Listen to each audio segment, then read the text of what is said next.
تازہ ترین ویڈیوز کے لیے چینل کو سبسکرائب کر کے بیل آئیکن اور آل نوٹیفیکیشن پر کلک کریں تاکہ آپ کو ملے ہر خبر سب سے پہلے۔ ناظرین، آپ کو بتائیں، بھارت سے پانی کا ریل آنے پر پاکستانی دریاؤں اور نالوں میں ہلچل مچ گئی۔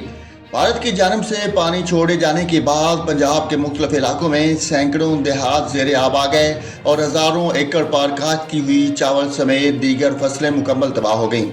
بھارت کی جانب سے چھوڑے گئے پانی سے دریا راوی، دریا اوچھ، نالا بئی، نالا ڈیک اور نالا بسنتر بپھر گئے۔ بہاولپور اور جانگ کے قریب دریا چناب میں نچلے درجے کا سیلاب آ گیا۔ سیلابی صورتحال کے نتیجے میں سینکڑوں دیہات اور ہزاروں ایکڑ پر کھڑی فصلیں سیلابی پانی کی زد میں آ گئیں۔ دوسری جانب گاج ندی میں طغیانی کے بعد کھاچو کے زیر آب علاقوں کا ایک ہفتہ بعد بھی زمینی رابطہ بحال نہ ہو سکا۔ دریا سندھ میں پانی کی سطح میں مسلسل اضافے کے بعد کوٹ مٹھن کے مقام پر دریا سندھ سے 3,70,000 کیوسک پانی گزر رہا ہے۔